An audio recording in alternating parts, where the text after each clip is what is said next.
sur le plateau de Questions pour des athlètes. Bonjour. Aujourd'hui, nous recevons Huguette et Raymond qui vont s'affronter dans un quiz sportif avec, à la clé, un livre à découvrir. Huguette, Raymond, à vos marques. Prêts? Partez! Comment s'appellent les Jeux organisés en parallèle des Jeux Olympiques pour les personnes en situation de handicap? Les Jeux hémiplégiques, les Jeux paralympiques ou les Jeux mégalympiques?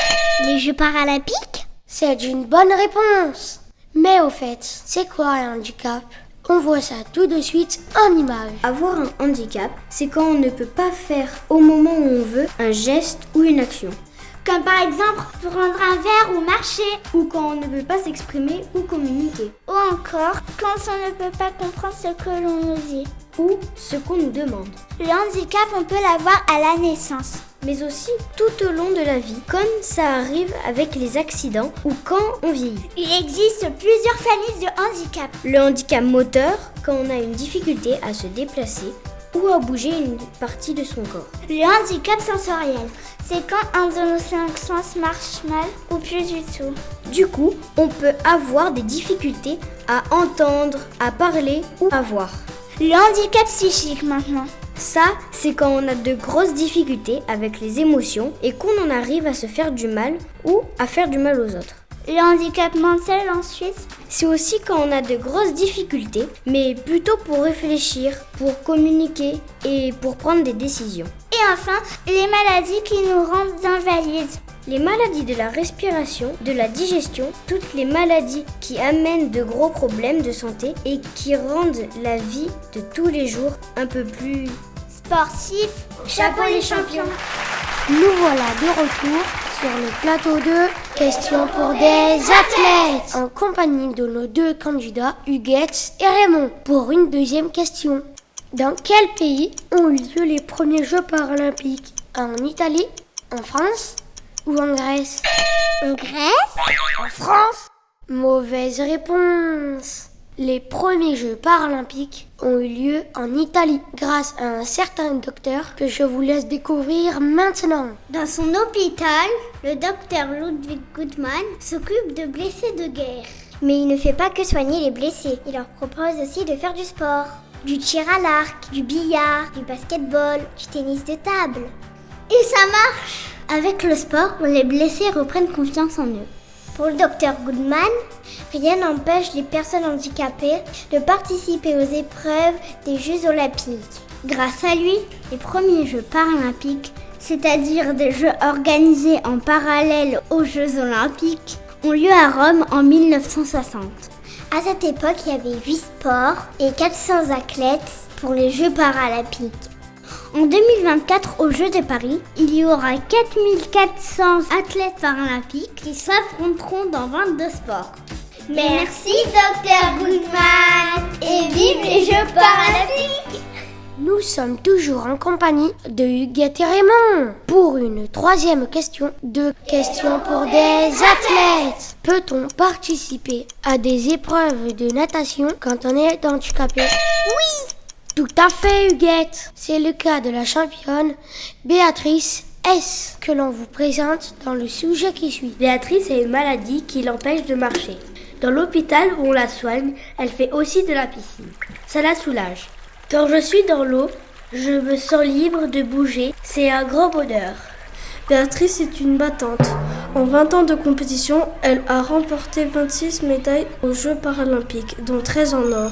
Elle se bat pour que les enfants handicapés fassent du sport à l'école. Elle est fière que les valides et les non-valides gagnent la même somme d'argent quand ils ont une médaille d'or. 2-0 pour Huguette sur le plateau de Questions pour des athlètes. La tension est à son comble. Ibrahim Amatou est un joueur de ping-pong connu dans le monde entier. Pour quelle raison? Il joue à l'aveugle? Il fait son service avec son pied? Ou il est triple champion du monde? Il fait son service avec ses pieds. Tout à fait! On voit ça maintenant en image. Ibrahim est un athlète égyptien. Ibrahim a eu un accident de train et il a perdu ses 2 bras. Il a appris à faire du ping-pong avec son handicap. Aujourd'hui, Ibrahim n'a pas encore gagné de médaille, mais il est devenu célèbre grâce à sa technique. Il a appris à se servir de sa bouche pour faire du ping-pong. Pour Ibrahim, rien n'est impossible. Le handicap n'est pas dans le bras ou les jambes. Le handicap est de ne pas persévérer dans tout ce que vous voudriez faire. 2-1. Rassurez-vous Raymond, tout est encore possible. En 2004, le Français David Maillard remporte la médaille d'or en équipe aux Jeux Olympiques d'Athènes. Dans quelle discipline? Épée, goalball ou breakdance? Épée! Bonne réponse! L'histoire de David Maillard, c'est parti. David Maillard est né avec une paralysie de la moitié du corps. Il a débuté l'escrime en tant que valide à l'âge de 11 ans. Ce n'est que 16 ans plus tard qu'il découvrira l'escrime en fauteuil grâce à sa rencontre avec une personne handicapée qui faisait du tir à l'arc. En 1998, il rentre dans la compétition internationale. David Maillard réalise finalement son rêve en 2004 à Athènes en remportant la médaille d'or d'épée en équipe aux Jeux paralympiques. En 2010, il termine sa carrière en remportant une médaille d'or par équipe aux championnats du monde de Paris. Les mondiaux, c'est encore plus difficile à gagner que les jeux. Depuis, il a ouvert son propre club d'escrime dans le sud de la France où il forme des personnes valides et non valides. 2-2, égalité parfaite. Dernière question. Quand elle était petite, la championne paralympique d'athlétisme, Marie-Amélie Le Fur, voulait devenir maîtresse d'école, danseuse étoile ou pompier. Huguette et Raymond, quel match! Vous voilà ex aequo grâce à cette question sur la championne Marie-Amélie dont voici l'histoire. Quand elle était petite, Marie-Amélie voulait être pompier. Elle pratiquait aussi la course et le saut en longueur. Suite à un accident de scooter, elle est amputée de la jambe gauche. Depuis, Marie-Amélie continue de courir mais avec une lame, c'est-à-dire une prothèse qui remplace sa jambe.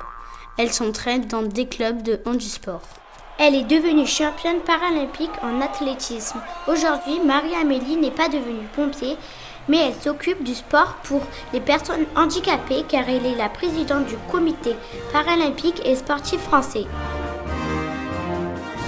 Huguette et Raymond, merci et bravo d'avoir participé à Question pour des athlètes. Vous allez pouvoir découvrir le livre Lilou marque des points avant de nous quitter. Bravo! Lilou a 10 ans, elle a un handicap. Elle ne marche plus et se déplace en fauteuil roulant depuis qu'elle a 5 ans à cause d'une maladie. Son meilleur ami est Oscar.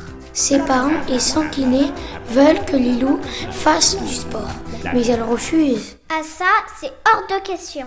Je ne veux pas être avec des non-valides. Lilou rencontre Jessica. Elles ont le même handicap et deviennent amies. Jessica fait du basket. Le samedi matin, Lilou se rend au gymnase avec Jessica et s'entraîne avec l'équipe. Elle s'aperçoit que jusqu'à maintenant, elle ne voulait pas faire de sport car elle détestait son fauteuil.